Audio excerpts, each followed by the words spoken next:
Arjun continues to say, and I see evil omens, O Keśava, nor do I foresee any good by slaying my own people in this fight.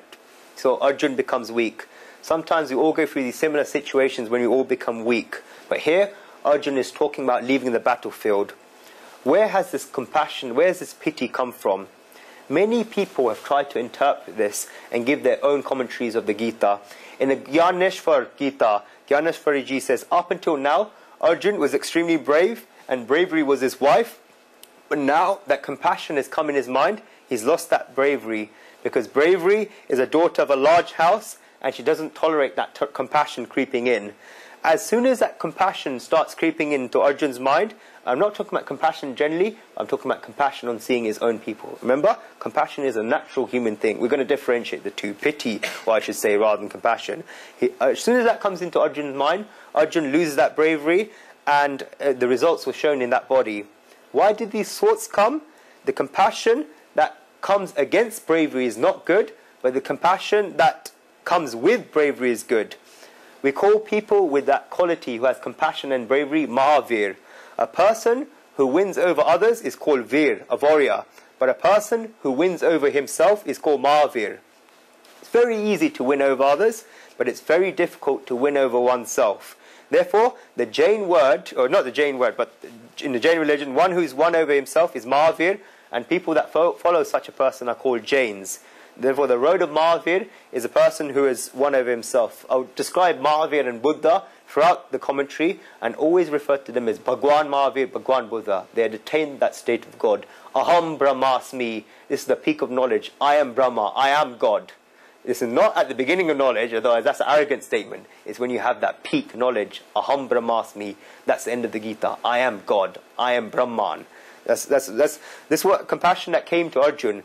But what happened to Arjun's bravery? The bravery went, and that's why Arjun saw all these bad omens. People say, where did this compassion and pity come from? One person has said this very important commentary, that this pity and compassion has come to Arjun is as a result of a seed that was sown in Arjun's mind as a result of Samjaya's peacekeeping mission. We described Samjaya. He was Dhritarashtra, he was sitting in Dhritarashtra's court describing what was happening in the Mahabharata. Early in the Mahabharata, the Pandavas went to the forest for 12 years. On the 13th year, they lived anonymously in King Virat's palace. When the 13th year finished, the Pandavas were coming back because their conditions had been fulfilled. They lost the gambling match and they were banished. They fulfilled those conditions that were set, and they sent a message to Hastinapur, where the Kauravas were residing, that the conditions have been set, have now been fulfilled. These were imposed on us upon losing that gambling match, and we were forced to live in that forest for 12 years, and that year anonymously. The message was that all of these have been fulfilled, now give us the kingdom. The Kauravas did not want that kingdom, and so Dhritarashtra sent Samjaya to the city of King Virat. The peacekeeping mission of Sri Krishna is well known. I explained that in the last discourse. But the peacekeeping mission of Samjaya is not that known. Very, very important. Samjaya came to King Virat's chamber and he gave a very persuasive speech to the Pandavas. He said, "Oh Pandavas, you're all very religious people. You've lived such a meritorious life. So much of your life is past. Why would you, on earth, would you want to be involved in the stresses of ruling the kingdom? Let the Kauravas rule. Do your holy pilgrimages. Keep doing sacrifices. Keep doing meritorious deeds. And do not worry about your wealth, as your uncle Dhritarashtra will provide as much as you want. Carry on doing your pure activities and make your soul happy. What will you gain between fighting with brothers? This will lead to war."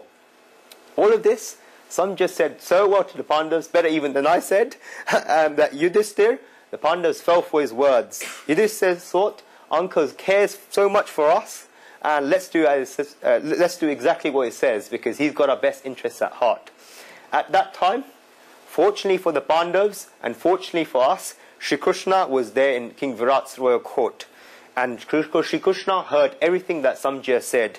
Sri Krishna stood up in King Virat's royal court and said, "Oh Samjaya, all these words that you brought forward are very nice words, but this is like the devil quoting the Bible. Charity begins at home. Don't tell Dhritarashtra that your sons have done these bad deeds, and you go and do all these things for your soul because you have a greater need for it. Let the Pandavas now deal with the warriors of ruling the kingdom. Now you reflect on yourself because you've done bad deeds, you do holy pilgrimages, and you do whatever these things, whatever you need, the Pandavas will give these things to you. Go take your 100 sons and go on a pilgrimage. Samjaya wouldn't listen. He said that I'd have to go and inform them. Shri Krishna said, go Samjaya, tell everyone in Hastinapur that I'm coming on a peacekeeping mission. Lord Krishna is the very first and probably last ever self-appointed ambassador in the world, because he's going on behalf of the Pandavas to seek peace. If the Pandavas are going, at least Yudhishthira should go. But Shri Krishna did not even ask Yudhishthira. He just tell Samjaya, go to Hastinapur and tell them that I'm coming. But what Samjaya had said earlier, exactly what he had said to the Pandavas, those effects had been left to Arjun. They had in fact been left with all the 5 Pandavas, but Arjun in particular, because he's sensitive. I explained the first time when I had giving this discourse, that of course you get the benefit of listening to this commentary of yoga. But the reason why I'm here today speaking this to you is because there's people in life. There's 3 types of people. When there's a boat traveling, imagine there's a boat traveling. The boat is traveling in a sea, and that sea is approaching a massive sea storm. That ship is about to go. There's 3 types of people in that ship. The first type of people are those who jump out in panic. The second type of people carry on staying in that ship as if nothing is happening. They have faith in that ship. The third type of people know that that ship has had very, very troubling circumstances before. But this is such a storm that we've got to do something about it. Otherwise, we won't be able to face this storm. That ship is Hinduism, Sanatana Dharma. That sea is the material world, and that sea storm is modernization. The first category of people, they see this panic of modernization. They jump out, go straight into the material world. And what happens to them? It's fun at first, they drown. They drown in materiality. Second people who stay in the ship, these are the fanatics, the lunatics, the fanatic Hindus and so on. They think nothing is going wrong. We just do exactly what we're doing. There's no problems. We'll stay on the ship. The ship will crash. The third people, these are the sensitive and intelligent people. These are the people that know that this ship has gone through troubling circumstances before. India has gone through many invasions before, but we had upheavals, we had revivals, we had the Bhakti movement in the 16th century. We had Adi Shankaracharya, who at the age of 9 became a sannyasi. He wrote a commentary of the Gita at the age of 14, wrote Upanishads when he was 16. Because of him, all of you are not Buddhists, you're Hindus. If it wasn't for him, all of you would have been Buddhists today. He went all around the country speaking to the kings. People were following the religion of the kings, and at the time all the kings were Buddhists. What was the problem with Buddhism? The problem with Buddhism, people were leaving their homes. People were giving up their homes. Sanatana Dharma comes up with that way of life where you carry on that family life but still attain God. People were leaving their homes. Srimad Adi Shankaracharya died in his early 30s but went to fight for that cause. Same with Srimad Vallabhacharya Ji, Ramanujacharya Ji, Guru Ji. We're all here to fight because we're not the fanatics, we're not materialists. We're those intelligent, sensitive people that realize that ship has gone through troubling circumstances, but this is a circumstance that has never been big, adverse circumstances as ever before. Hindu faces challenges every day in his life. I mentioned earlier, there's only one country in the world where a person was trying to write a book, but he was not allowed to put the Om. When you say gratitude at the beginning to someone in your family, only one country in the world where you can't put an Om. Guess what country that is? India. Country where Hinduism is invented, you're not allowed to put the Om. Secondly, there's challenges every day being sent to Hindus. You sit down for a dinner table, person asks you, why are you vegetarian? Why on earth do you worship an elephant? Why with 8 arms? Why do you do this? Why do you do that? How can someone face those questions? They immediately lose. Third one, you've got challenges to every Hindu. Today, more Hindus will leave their religion than any other day in history. More Hindus will die than any other day in history. More Hindus will be harassed than any other day in history. There's a girl in India. She's the age of 11. I don't want to describe a circumstance, but she got adopted.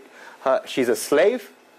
And in ancient Indian times, all these great gods and all these great warriors, all these great gods that came, Shri Krishna, Shri Ram, they were all warriors. They were all fighters. They fought. Sita got abducted. Lord Ram was there to save her. This girl is the age of 11. She's been adopted. Guess what her name is? Her name is Sita. Her quote was, my God is dead. Because there was no Ram. Who is the Ram out there that can go and help this girl? This is a situation of Hinduism. There's these people that are sensitive and intelligent, and I'm one of those people. I'm an emotional person. I may not be intelligent, but I'm sensitive. Okay, and that's the reason I told Guruji we've got to go out and make this book. May take years to get published. This is for those intelligent, sensitive people. Fair enough, we can have yoga, you can have all of that, but it's the action that counts. Those challenges you face every day as a Hindu. These people, the third people, Arjun was one of these people. Arjun was an intelligent and sensitive person. The Gita is for these people, the intelligent, sensitive people. Arjun was affected most by those words of Sanjaya. And we mentioned Pandit Srimadhar Satvarkarji in the first course. It says that whatever knowledge there is in the world, in art, science, or any other field, it's been contained in the works of Vyasji in one place or another. Guruji says that whatever works have been contained in the Gita in the last 50 years have been contained in Pandit Srimad Damodar Satvarkarji's works in one place or another. He's translated the Gita, Upanishads, Mahabharata into Gujarati, Marathi, and Hindi, and these are authentic translations. Sorry, Swita, I won't be long. Okay, these are authentic translations, yeah? Guruji says that everything, Satvarkarji has made a very, very good point. Every reason that Arjun gives for not fighting the battle here, Satvarkarji gives a matching verse that was given by Samjaya in his speech earlier. So every single reason that Arjun is going to come up, like destruction of the family, the effects of war, Samjaya said that in that speech at King Virat's court to Arjun. Satvarkarji matched each and every single verse that Samjaya said to the Pandavas with what Arjun is going to say to Sri Krishna. Samjaya's words left that very, very deep impact. Dhritarashtra has, through Samjaya, tried to make the Pandavas' morale go down. He's tried to win over the Pandavas through mind games so that they did not even think about war, and it would down their enthusiasm. This is what Dhritarashtra do every day. Dhritarashtra means an imperialist. Dhritarashtra means a despot. Dhritarashtra means a tyrant. Is someone, we mentioned the definition, Dhutam Rashtan Yena Saha Dhritarashtra, someone who has held on to the kingdom of a country that does not belong to him, like Saddam Hussein. We defined that earlier. Dhritarashtra always tries to mentally finish off the Dhritarashtras. Difference between Dhritarashtra, Dhritarashtra, person who holds into the kingdom that doesn't belong to him. Dhritarashtra is a person who has lost their kingdom, which is basically Pandavas. Dhritarashtra always tries to mentally finish off these people who have lost everything. If you look at the history of the world, Dhritarashtras have always been doing this. You don't even need to look why the Urdu language was created. Just look at Indian history 100 years ago. I studied Indian history when I was doing my GCSE. This is British textbooks I'm quoting from, okay? When the British were ruling India, what did they do? They saw the awakening among the Indian people, and the hopes for Swaraj, home rule, had risen. They installed what is called the Macaulay education system in India.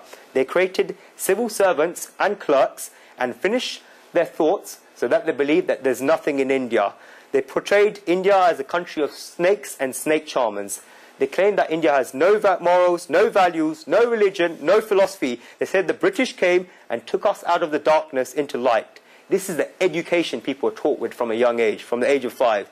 These very people, brainwashed by this British education system, told their own people that there's nothing in India. They continually said there's nothing in India, there's nothing in India, there's nothing in India, to destroy the country's pride. These were all Macaulay educated people. They were destroyed in the mind by the British. They did not even think about asking questions because they were brainwashed from the beginning. The Dhritarashtras do these things world over to bring down Arjun's mind. And these are the Arjuns that are young. These are the Arjuns that are the representatives of humanity. This is exactly what's happening in society today. The infiltration of the minds of youngsters to take them in the wrong direction. They're meant to get the basic values in life at that time, and where their lives can develop, that doesn't show. They make these different types of points. And these Samjayas and Dhritarashtras can come in many different forms. For example, a Samjaya can come in your TV screen, it can come on a billboard, it can come in a magazine and a newspaper. These Samjayas give doubts and weaknesses in the minds of Arjuns to try and finish them off. And these modern day Arjuns are unable to stand up in life because of this very reason. This is what Dhritarashtra did, and the results can be seen here. Last bit, Arjun is, this is kind of a sidetrack, this last bit, where Arjun addresses Lord Krishna as Keśava. And from the name Keśava, Guruji remembers a beautiful verse, which shows one of the many pleasures that the Sanskrit language can give. This verse is Keśavam patitam drushva pandava harashanir varaha rudruta kaurava sarve haha Keśav Keśav. This is Keśavam patitam drushva pandava harashanir varaha rudra kaurava sarve haha Keśav Keśav. Which you'll be surprised here, literally means, upon seeing Keśava fallen, the Pandavas were happy, but the poor Kauravas started crying, O Keśava, O Keśava. Upon seeing Keśava, who is Krishna, fallen, the Pandavas were happy, but the poor Kauravas started crying, saying, O Keśava, O Keśava. This sounds extraneous. How on earth could the Pandavas be happy and the Kauravas be sad on seeing Shri Krishna fallen? Can't even think about this. This is the pleasure of grammar in the Sanskrit language, because each word can be broken down by grammar. Ke in Keśava means water, because the ka means water in Sanskrit. Savam means corpse. Pandava means white seagulls. Kauravas mean crows. So this verse can be interpreted as having the following meaning. Upon seeing the corpse falling in the water, the white seagulls were happy, while the crows started crying, it's falling in the water, it's falling in the water. That's Sanskrit's that much of a pleasurable language.